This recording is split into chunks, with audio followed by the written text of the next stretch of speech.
নমস্কার, তনুকুর লাইফস্টাইলের নতুন একটা ভ্লগে আপনাদের সবাইকে অনেক অনেক স্বাগত জানাই। তবে আজকে ভ্লগ শুরু হওয়ার আগে আপনাদেরকে একটা ধন্যবাদ দেব, কেননা আমার পেহেলগাঁওয়ের ভ্লগটা তুলনামূলকভাবে আপনারা অনেকেই দেখেছেন, ভালোবাসা দিয়েছেন।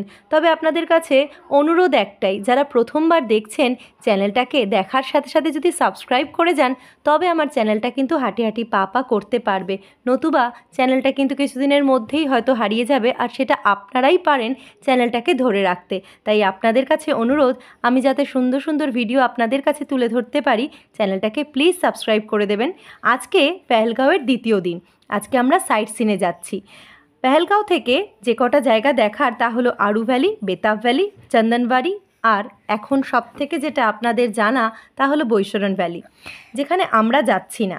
আপনারা হয়তো ভাবতে পারেন এখন এরকম দুরবস্থার মধ্যে কি করে পেহেলগাঁওয়ের ভিডিও দিচ্ছি বা যাচ্ছি। আমি বলে রাখি, পেহেলগাঁওয়ের এই দুর্ঘটনার কিছুদিন আগে, ওই ধরুন 7-8 দিন আগেই আমরা পেহেলগাঁও থেকে ফিরেছি, কিন্তু সময়ের অভাবে ভ্লগগুলো দেওয়া হয়ে ওঠেনি। তবে আস্তে আস্তে করে সবটাই আপনাদের সাথে শেয়ার করেছি। আজ পেহেলগাঁওয়ের দ্বিতীয় দিন, আমরা কিন্তু আমাদের স্পটের কাছাকাছি প্রায় চলেই এসেছি।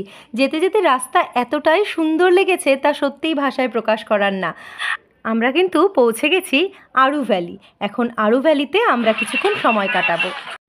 আপনাদেরকে জানিয়ে রাখি, এই যে বৈশরণ ভ্যালি, যেখানে এই মর্মান্তিক ঘটনা ঘটে গেছে, সেখানে কিন্তু আমাদেরও যাওয়ার কথা ছিল, কিন্তু আমরা যাদের সাথে গিয়েছি, যে ট্রাভেল এজেন্সি, তারা আমাদেরকে যে কোনো কারণেই হোক বারণ করেছিল ওখানে যেতে। তো আমরা আর কোনো রকম ঝুঁকি না নিয়েই ওনার কথা শুনি এবং আমরা বলি ঠিক আছে, সবটাই তো কাশ্মীরের সুন্দর, আলাদা করে ওই মিনি সুইজারল্যান্ড না দেখলে সেরকম কিছু যায় আসবে না। শ্রীনগর থেকে আরম্ভ করে এই পেহেলগাঁওয়ের প্রত্যেকটা জিনিসই আমাদের কাছে অপূর্ব লেগেছে, তাই আলাদা করে ওই জায়গাটা আমরা আমাদের লিস্ট থেকে বাদই দিয়ে দিয়েছি। আজ আমরা এই 3টে জায়গায় ঘুরব। তার মধ্যে এখন তো আড়ু ভ্যালিতে রয়েছি। দাঁড়ান, যে দৃশ্য আবার কবে চোখে পড়বে কাশ্মীরের সাথে সাথে তা আমারও জানা নেই। ওর বাবা কোনোদিনও নিজের মেয়েকে হাত দিয়ে এভাবে খাইয়ে দিয়েছে কিনা আমি জানি না, তাই এই ছবি ক্যামেরাবন্দি না করলেই নয়। তো যেটা বলছিলাম, আমরা কিন্তু এখন চলে যাব আড়ু ভ্যালিতে। বেতাব ভ্যালিও খুব সুন্দর, আড়ু ভ্যালিও খুবই সুন্দর, তবে ওই যে বরফের জন্যই তো মেন আশা। তাই আজকে শেষবারের মতন বরফটা দেখতে যাচ্ছি আমরা এখন চন্দনবাড়িতে।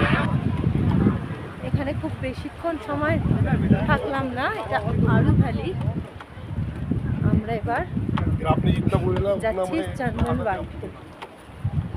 তো চলুন যাওয়া যাক।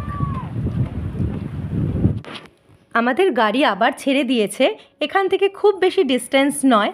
তবে আমরা যেরকম ঠান্ডা ভেবে এসছিলাম, একেবারেই কিন্তু সেই ঠান্ডাটা আমরা পাচ্ছি না।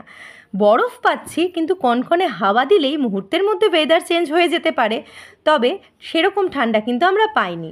এই ওয়েদারটা এই জন্যই বলে বোধহয় মার্চের শেষ, এপ্রিলের শুরুতে যেরকম টিউলিপ গার্ডেনেরও দেখা মেলে, তার সাথে সাথে এই বরফেরও দেখা মেলে। তবে এই পেহেলগাঁওয়ের রাস্তা যতটা সুন্দর, তার সাথে কিন্তু প্রচণ্ড পরিমাণে অ্যাডভেঞ্চারাসও। কেন বলুন তো? কারণ এখানে রাস্তা প্রত্যেকটা মুহূর্তে বাঁক নিচ্ছে, মানে সে যে কী অসম্ভব বাঁক, তা আমরা গাড়িতে মানে ঠিক করে বসতে পর্যন্ত পারছিলাম না। যাক, প্রচণ্ড নড়াচড়ার মধ্যে দিয়ে শেষমেশ চন্দনবাড়ি পৌঁছে যাচ্ছি এখন। চন্দনবাড়ি চলে এসছি। এই লাস্ট বরফ আজকেই, আবার কবে দেখা হবে বরফের সাথে জানি না, তাই লাস্ট দিন, লাস্ট মুহূর্তটুকু বরফের সাথে ভালো মতো কাটিয়ে নিই। চলুন।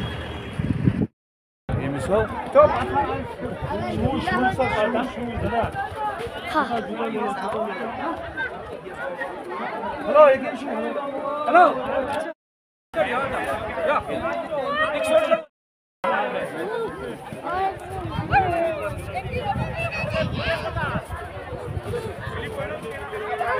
কি পারছিস না করতে? এদিকে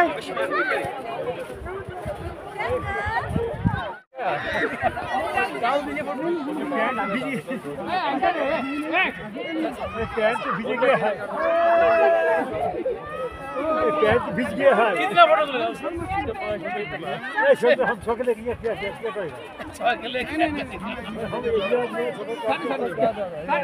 ये आप लोग ये एक फोटो डाल दो छो बनाया आपका বানিয়েছো লাভটা? हटाओ दादा हाथ से भी चाहिए हाथ से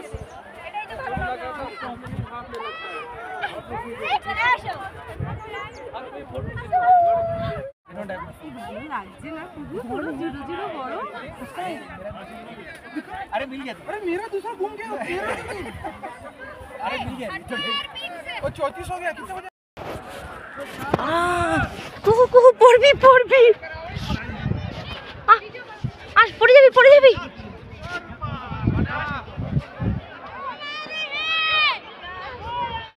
খুব বেশি উঁচুতে আমরা কেউই উঠলাম না। আমাদের সাথে যারা এসছে তারা অনেকে এই পর্যন্তও আসতে পারেনি। ওই যে বললাম এখানে রাস্তা এতটাই খারাপ যে সবারই মোটামুটি প্রচণ্ড খারাপ অবস্থা, কেউ আর পেরে উঠছে না। তাই নিচ থেকেই যতটা সম্ভব উপভোগ করে নিলাম আমরা, কারণ এবার বাড়ি ফেরার পালা, কালকেই ফিরবো। তাই আজকে শরীরকে যতটা কষ্ট না দিলে নয়। আর কুহুরও দেখলাম শরীরটা আর পারমিট করছে না, ছোট মানুষ এত লম্বা জার্নি করছে একে, তার মধ্যে ওই যে কালকে তো আবার বেরিয়ে পড়বো, তাই একটু আজকে সাবধানতা যতটুকু মেনে চলা যায়। আজকে আমরা চলে যাচ্ছি পাটনিটপ। তো পাটনিটপে গিয়ে আবার আপনাদের সাথে দেখা হবে। আপাতত কাশ্মীর ঘোরা তো আমাদের শেষ, পাটনিটপ থেকে কালকে বাড়ি ফেরার পালা। চলুন আজকের ব্লগ এখানেই শেষ করি। সবাই খুব ভালো থাকবেন, সুস্থ থাকবেন। আর ব্লগ যদি ভালো লেগে থাকে একটা লাইক, কমেন্ট, আর নতুন হলে প্লিজ আমার চ্যানেলটাকে সাবস্ক্রাইব করে দিয়ে যাবেন। খুব তাড়াতাড়ি আবার আমার পরবর্তী ব্লগ চলে আসবে। ততক্ষণ আমার পেহেলগাঁওয়ের ব্লগের সাথে সাথে যারা আগের ব্লগগুলো দেখেননি, আমার আগের ব্লগগুলোও দেখে ফেলবেন। তাহলে মোটামুটি আপনাদের কাশ্মীর সম্পর্কে যারা জাননি তাদের কম বেশি আইডিয়া হয়ে যাবে।